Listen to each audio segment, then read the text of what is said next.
के बाद how to land a job in cyber security. तो आपने ये सारी चीजें कर ली पीछे, ठीक है, सर्टिफिकेशन पार कर लिया, लर्न वगैरह कर लिया। जॉब कैसे मिलेगी? जॉब मिलती है आपकी पोर्टफोलियो से। ऑनलाइन पोर्टफोलियो हो या आपका रिज्यूमे हो, वो कितना स्ट्रांग है आपका, आप क्या स्किल्स पोर्ट्रे कर पाते हो अपने रिज्यूमे से। ठीक है, तो आपको उसके लिए क्या करना पड़ेगा, यहाँ पे मैं आपको स्टेप बाय स्टेप बता रहा हूँ कि आपको क्या करना है जॉब लेने के लिए। ठीक है, तो ये सारी चीजें करने के बाद आपको क्या करना है, start playing CTF to sharpen technical skills. तो आप सीटीएफ खेल सकते हो। सीटीएफ होता है capture the flag. Capture the flag का मतलब आपको कुछ मशीन्स दी जाती हैं, कुछ चैलेंजेस दी जाते हैं, और आपको उन मशीन्स को हैक करना होता है, और उसके अंदर एक फ्लैग छुपा हुआ होता है एज अ प्रूफ। तो ठीक है, आपने किसी मशीन को कॉम्प्रोमाइज किया, और वहां पे किसी डायरेक्टरी या फोल्डर के अंदर एक फ्लैग छुपा हुआ होगा। ठीक है, कोई प्रूफ छुपा होगा कि मान लो ये चीज है, तो आप वो बताओगे सामने वाले को कि देखो ये प्रूफ है, तो वो मानेगा कि हाँ आपने वो मशीन को कॉम्प्रोमाइज किया है। तो कैप्चर द फ्लैग ये चीज होती है। ठीक है, तो सीटीएफ जो आपके प्लेटफॉर्म है, जैसे ट्रैक में हैक द बॉक्स की मैंने बात करी, वो आपके क्लाउड सीटीएफ टाइप की प्लेटफॉर्म है। बट एक सीटीएफ होते हैं आपके रियल लाइफ सीटीएफ भी होते हैं आपके। रियल लाइफ का इन द सेंस वो प्लेटफॉर्म द्वारा होस्टेड नहीं होंगे, किसी कंपनी के द्वारा होस्टेड होंगे या कम्युनिटी द्वारा होस्टेड होंगे। तो आप अपनी टीम बना के अकेले जा सकते हो वहाँ पे, और उन चैलेंजेस को पार्ट कर सकते हो। मतलब जैसे गूगल भी करवाता है आपका सीटीएफ, गूगल सीटीएफ होता है आपका, आई थिंक हर साल होता है। तो उसमें भी यही करते हैं हैकर्स आके, वो चैलेंजेस को सॉल्व करते हैं, उसके बदले में उन्हें प्राइजेस मिलते हैं या अपॉर्चुनिटीज मिलती हैं एक्स्ट्रा के। तो सीटीएफ से क्या होगा, जो आपकी टेक्निकल स्किल्स हैं वो काफी इंप्रूव हो जाएंगी। ठीक है, तो आप टीम के साथ कर सकते हो या फिर इंडिविजुअल भी कर सकते हो, सीटीएफ खेल सकते हो।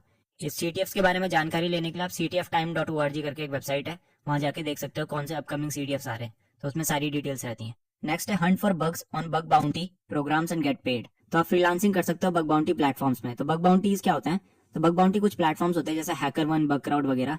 तो जैसे मेटा एक कंपनी है, ठीक है, या फेसबुक एक कंपनी है, उसके कुछ प्रोडक्ट्स हैं, कुछ एसेट्स हैं, तो वो क्या चाहती है कि जो सिक्योरिटी प्रोफेशनल्स हैं, फ्रीलांसर्स हैं जो, वो उसमें बग्स निकालें और हमें बताएं। अगर आप उन्हें वो बग्स बताते हो तो आपको उसके बदले कुछ पैसे मिलते हैं, और काफी अच्छे पैसे मिलते हैं। ठीक है, तो ये बग बाउंटी प्लेटफॉर्म्स क्या होते हैं, एक तरीके से एग्रीगेटर का काम करते हैं। तो वो कंपनी को वहां पे ऑनबोर्ड करेंगे, और आप एज अ फ्रीलांसर या आप एज अ सिक्योरिटी रिसर्चर वहां पे जाओगे और उन बग्स को फाइंड करोगे उन डोमेन्स में। ठीक है, तो अगर आपको वो बग्स मिल जाते हैं तो आपको उसके बदले के पैसे मिलेंगे, सिंपल सी बात है। तो आप लीगली हैक कर सकते हो फेसबुक, माइक्रोसॉफ्ट, एप्पल, इन सारी कंपनीज को। और अगर आप उनकी वेबसाइट में कोई बग निकालते हो, उनके प्रोडक्ट में कोई बग निकालते हो, तो उसके बदले आपको पैसे मिलेंगे। तो आपको क्या करना है, अपना पोर्टफोलियो स्ट्रॉन्ग करने के लिए आपको बग बाउंटीज करनी है। ठीक है, तो आप इन प्लेटफॉर्म्स में जाओ, साइन अप करो, ऐसे ही किसी डोमेन में हंट करो। लेट्स से आप पेपाल में हंट करते हो या एप्पल में हंट करते हो, और जितनी बड़ी कंपनी में आप करोगे उसके हिसाब से आपका पोर्टफोलियो बनेगा कि आपने इतनी बड़ी कंपनी को हैक किया या उस पर बग निकाला है। तो आप सीटीएफ के साथ साथ ये चीजें भी कर सकते हो। तीसरी चीज है start a blog, YouTube channel and contribute to the community. तो तीसरी चीज जो आपको बिल्कुल करनी चाहिए वो है, या तो आप अपना ब्लॉग स्टार्ट करो, जैसे कि मेरा ब्लॉग है inventyourshit.com, जहाँ पे मैं आर्टिकल्स लिखता हूँ on cyber security and ethical hacking. दूसरा यूट्यूब चैनल है जिसमें आप एक वीडियो देख रहे हो। तो ऐसे ही आपको क्या करना है, किसी भी फॉर्म ऑफ कंटेंट आपको क्या करना है, जो भी आपने सीखा है इन 3 4 5 6 सालों में, उसको आपको क्या करना है, कम्युनिटी को प्रोवाइड कराना है। ठीक है, जो चीज़ें आपको पता है उन टेक्निक्स को आप बाहर डालो, क्योंकि साइबर सिक्योरिटी एक ऐसी फील्ड है, या टेक इन जनरल एक ऐसी फील्ड है, जहाँ पे आप जितना कॉन्ट्रीब्यूट करते हो और सामने वाला ये चीज़ जब देखता है, तो आपकी जो इमेज है वो काफ़ी अच्छी होती है सामने वाले की नज़र में। ठीक है, तो अगर कोई रिक्रूटर ये चीज़ देख रहा है कि आप ब्लॉग लिखते हो, ठीक है, अपनी जो रिसर्च है या आप जो सीख रहे हो उसको औरों को भी सिखाते हो, तो उससे इम्पैक्ट पड़ता है। तो आपको स्टार्ट करना है एक ब्लॉग। आप गिटहब में कर सकते हो, वर्डप्रेस में कर सकते हो, ठीक है, कैसे भी कर सकते हो। आप एक ब्लॉग कर लो, ब्लॉग स्पॉट में कर सकते हो, या फिर एक यूट्यूब चैनल। तो यूट्यूब चैनल कई लोग नहीं कर सकते, तो ब्लॉग ही मैं इसलिए बोलूंगा। ब्लॉग भी आप अगर आप नहीं कर सकते अफोर्ड, तो आप ट्विटर में ही जो भी आपका एनालिसिस है छोटी सी वीडियो बना के डाल दो। ठीक है, लिंक्डइन में कोई पोस्ट डाल दो बना के। तो ये सारी चीजें भी चलेंगी, पर आपको कंटेंट डालना है बाहर। ठीक है, चौथा पॉइंट है share your progress continuously on LinkedIn and Twitter. दो प्लेटफॉर्म मैंने यहाँ पे डाले हैं, बिकॉज और कोई प्लेटफॉर्म रेलिवेंट है नहीं यहाँ पे। LinkedIn and Twitter.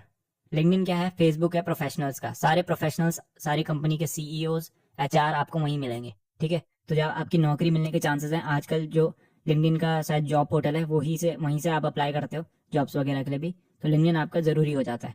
सेकंड है ट्विटर। तो बहुत लोग पूछते हैं कि भाई हैकर कम्युनिटी बताओ, कहाँ पे मुझे हैकर्स मिल जाएंगे, डार्क वेब वगैरह वगैरह। डार्क वेब जाने की जरूरत नहीं है, ट्विटर जाओ, आपको दुनिया के बेस्ट हैकर्स ट्विटर में मिलेंगे। ठीक है, तो जितनी भी नई सिक्योरिटी न्यूज़ है, रिसर्च है, सारे लोग ट्विटर में ही अपडेट करते हैं। तो एक ट्विटर अकाउंट बनाओ, अच्छे लोगों को फॉलो करो, और अपनी भी प्रोग्रेस वहाँ पे शेयर करो, कंटिन्यूसली शेयर करो। तो अगर आप 8th में हो तब से शुरू कर दो, अगर आप 11th में हो तब से शुरू कर दो, कॉलेज में हो कोई दिक्कत नहीं है, तब से शुरू करो। जब से आपने अपनी जर्नी शुरू करी है तब से कंटेंट डालो बाहर, या चीज़ें जो डालो वो बाहर डालो। इससे क्या है, जो सामने वाला लास्ट में देखेगा उसको पता लगेगा कि आपने इतने टाइम से आप ये चीज़ें कर रहे हो। ठीक है, तो पॉजिटिव इम्पैक्ट पड़ता है। दूसरा, आपकी नेटवर्किंग बढ़ती है। तो मान लो आप 5 साल से ये सारी चीज़ें सीख रहे हो, and now you are ready to get a job. ठीक है, और 5 साल से आपने एक कनेक्शन बना रखा है लिंक्डइन में, जो अमेजोन का सिक्योरिटी इंजीनियर है कोई बंदा उस पर, ठीक है। तो अगर आप 5 साल बाद उसको बोलोगे कि भाई मुझे एक रेफरल चाहिए, क्या तुम मेरा इंटरव्यू शेड्यूल करा सकते हो अमेजोन में, तो व्हाट आर द चांसेस कि वो आपका इंटरव्यू शेड्यूल कराएगा? मेरे हिसाब से काफ़ी ज़्यादा चांसेस हो जाते हैं जब आप कंटिन्यूसली अपनी प्रोग्रेस शेयर करते हो इन प्लेटफॉर्म्स के ऊपर, और सामने वाला बंदा आपको देख रहा होता है, भले वो उसने आपसे आज तक बात नहीं करी है, ठीक है, लेकिन वो आपका रेफरल लगाएगा। क्यों? क्योंकि उसको भी उसके बोनस मिलता है, उसके पैसे मिलते हैं उसके, एंड उसको पता है कि जिस बंदे को मैं रेफर कर रहा हूँ आगे, वो एक स्किल्ड बंदा है और उसकी जो प्रोग्रेस है वो मैंने देखी है, तो ये हार्ड वर्किंग बंदा है, डेडिकेटेड बंदा है और उसमें स्किल है, तो ये इंटरव्यू निकाल लेगा। और ऐसा नहीं होगा कि मेरी बेइज्जती हो रही है इसको आगे रेफर करके, ठीक है। तो ये सारी चीज़ आपको करनी है in order to get a job. And at last create projects related to cyber security. ये भी बहुत ज़्यादा आपका क्या है, इंपॉर्टेंट चीज़ है, बिकॉज सिक्योरिटी में ऐसा है ना, सिक्योरिटी में आपको एक्सपीरियंस मांगते हैं ज़्यादातर लोग, बट एक्सपीरियंस आप कैसे दिखाओगे जब आपने कभी काम ही नहीं करा है? तो एक्सपीरियंस आप कैसे दिखा सकते हो, यही मैंने यहाँ पे बताया। एक्सपीरियंस आप दिखाओ अपनी CTF स्किल से, CTF खेलो, CTF जीतो, पार्टिसिपेट करो। बग बाउंटी से आप रियल वर्ल्ड एक्सपीरियंस दिखा सकते हो कि मैंने इन डोमेन्स में इन कंपनीज को हंट किया है, ठीक है। यूट्यूब चैनल और ब्लॉग से आप अपनी एक्सपर्टीज दिखा सकते हो कि ये चीज़ मैं इतनी अच्छे से पढ़ा सकता हूँ। लिंक्डइन और ट्विटर में ये सारी चीज़ें करने के बाद आप शेयर कर सकते हो। एंड एट लास्ट जो आपने प्रोजेक्ट्स बनाए होंगे आपके रिज्यूम में, वो दिखाएगा आपकी पर्टिकुलर नीश के ऊपर पकड़, जैसे कि मालवेयर एनालिसिस, नेटवर्क सिक्योरिटी या वेब सिक्योरिटी, ठीक है। तो आप ऐसे प्रोडक्ट्स बनाते हो या ऐसे प्रोजेक्ट्स बनाते हो तो उससे काफ़ी इंपैक्ट पड़ेगा। तो ये सारी चीज़ें अगर आप करते हो, ठीक है, और मैंने यहाँ पे परसेंटेज में डाला है कि आपको क्या क्या करना है, तो सारी चीज़ें आपको जरूरी नहीं है कि सब एक जैसे करना है आपको। सबसे पहले है CTFs एंड बग बाउंटीज, तो 30% आपका टाइम जाना चाहिए CTFs और बग बाउंटीज के लिए आपके, ठीक है। नेक्स्ट 40% है आपका LIP या लर्न इन पब्लिक। तो 40% जो आपका जाना चाहिए एफर्ट या टाइम, वो किस में जाना चाहिए? लर्न इन पब्लिक में जाना चाहिए। मतलब ये सारी चीज़ें प्रोग्रेस जो आप शेयर करो लिंक्डइन और ट्विटर में, तो जो भी आप करोगे यहाँ पे वो यहाँ पे जरूर जानी चाहिए, क्योंकि वही आपको आगे जाके नौकरी देगा, ठीक है।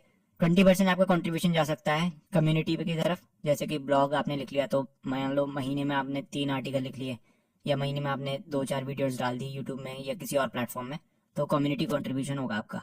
एंड 10% आपका प्रोजेक्ट चलेगा, ठीक है। तो मान लो आपके 2-4 प्रोजेक्ट भी हैं आपके फाइनल रिज्यूमे में, तो वो अच्छा इम्पैक्ट डालेंगे, ठीक है। तो इस तरीके से you can land a job in cyber security या एथिकल हैकिंग।